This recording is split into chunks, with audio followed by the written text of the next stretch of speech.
अभी हमें माँ नर्मदा के पावन तट दक्षिण तट गोमुख घाट जो है आश्रम है, और यहाँ हमें बाबा जी मिले हैं अभी।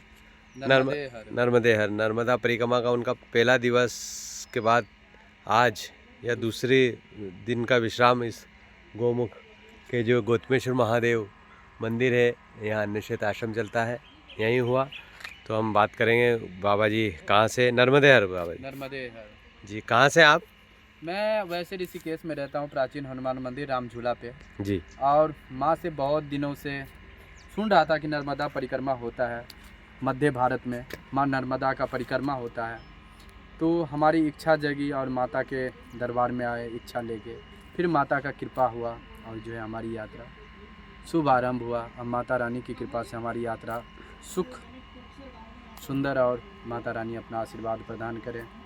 तो गंगा तट से माँ नर्मदा के तट पर आ गए आप? बिल्कुल बिल्कुल, क्योंकि माँ गंगा जो है वो बैराग उत्पन्न करती है। बैराग, जब उसके घाटों पे आप चलोगे, उसके घाटों पे ध्यान करोगे, उसके घाटों पे समय व्यतीत करोगे, उस समय आपके मन में बैराग की उत्पत्ति होगा।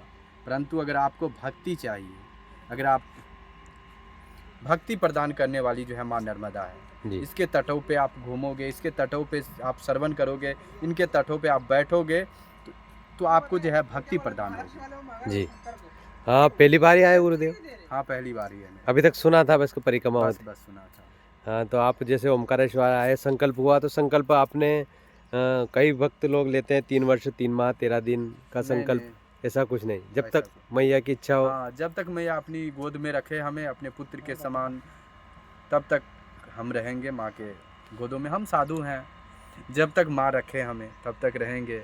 जिस दिन माँ की इच्छा न हो तो हम तो कुछ नहीं कर सकते। जी, जब प्रथम दिवस आपका परिक्रमा में चलना हुआ, तो प्रथम दिन में आपको क्या मैया के तट पर क्या अनुभूति हुई? क्योंकि बहुत कम समय, पहले दिन में ही मैया का परिक्रमा में हमें लगता है कि हम जो मैया के पास आए हैं। नहीं, माँ नर्मदा के तटों पे जब आप चलना स्टार्टिंग करोगे तो एक अलग अनुभूति होती है, एक अलग प्रेरणादायक जो है उनका जो शक्ति है वो अपने आप को महसूस होने लगता है। जी, क्योंकि माँ तो माँ होती है और पुत्र तो पुत्र होता है, तो माँ की तुलना तो जगत में किसी से नहीं हो सकता। नहीं, हाँ, आप संत हैं तो संतों का तो सबका मंगल कल्याण की कामना के लिए। बिल्कुल बिल्कुल, विश्व का कल्याण हो। हम तो यही माँ नर्मदा से विनती प्रार्थना करेंगे कि इस जगत का जितने भी जीव जंतु, जितने भी लोग हैं, सभी का कल्याण हो। और नर्मदा तट पे जो भक्त लोग रहते हैं वो भी यही कहते हैं कि सारे तीर्थ माई के तट पर हैं, क्योंकि हमें और तीर्थों के दर्शन करने के लिए जाना पड़ता है। क्योंकि भगवान शिव के पसीना से जो है माँ का उत्पत्ति हुआ है।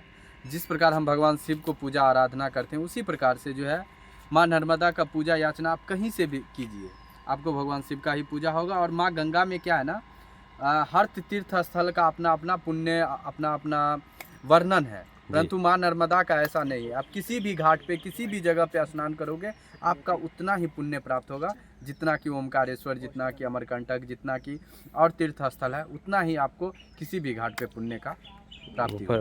हाँ, कहते हैं माँ नर्मदा का दक्षिण तट पूर्वजों के उद्धार के लिए और उत्तर तट देवताओं की तपस्या के लिए, ऐसा भी इनके दोनों तटों का भी अलग अलग पुराणों में वर्णन बताया गया है। बिल्कुल बिल्कुल बिल्कुल।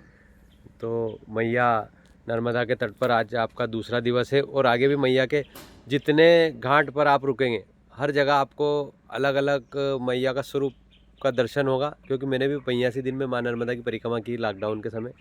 तो आप जब जितना आगे चलते जाएंगे, हर स्वरूप ऐसा दिखेगा मैया का कि कल जो देखा था उससे अलग। अपन को चलने वाले को प्रतीत होता है माई के तट पर कि माई का अलग अलग स्वरूप में हमको दर्शन हो रहा है। और देखते हैं मैया कैसी हमें इस यात्रा में दर्शन देते हैं, क्योंकि किसी भी रूप में माँ आके दर्शन दे सकता है इस यात्रा में। जी जी, दर्शन अनुभूति जरूर होती है। आप यहाँ से थोड़ा कांकरियाओं पहुँचेंगे तो वहाँ एक गंगा होटला है, वहाँ बताया जाता है गंगा दशमी पर वहाँ मेला लगता है, और उसका वर्णन है कि गंगा सप्तमी को स्वयं माँ गंगा नर्मदा जी में स्नान करने आती, और वो जो स्थान है उस जगह नर्मदा जी का प्रवाह भी ये टापू की ओर पूरा चक्कर लगाता है उस होटले के, और फिर बहाव में नर्मदा जी जाती है। तो उस स्थान को आप जरूर देखें, गंगा होटला के नाम से प्रसिद्ध है। बिल्कुल बिल्कुल, यहाँ से 6 किलोमीटर आगे ही। बिल्कुल देखेंगे, कल देखने का सौभाग्य प्राप्त होगा। जी, गुरुदेव उसके माँ नर्मदा के तट पर आज हमको दर्शन प्राप्त हुआ। मैया के इस तट पर, नर्मदा तट से, माँ गंगा के तट के संतों का आशीर्वाद।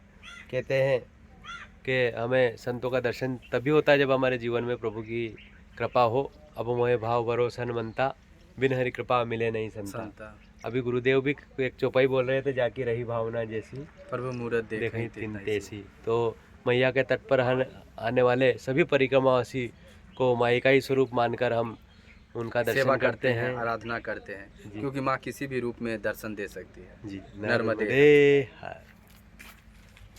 तो ये गौमुख घाट पर ही आज का विश्राम होगा। गुरुदेव का बहुत अच्छा है आश्रम है। आप देखिए ये जो टोकसर माँ नर्मदा का पावन तट है, यहाँ नर्मदे हर। नर्मदे। और सभी परिक्रमावासी यहाँ रुकते हैं विश्राम के लिए। देखो कुछ परिक्रमावासी उधर नीचे जा रहे हैं। ये बड़ा सुंदर पावन घाट है यहाँ का, और ये आश्रम का यह स्वरूप।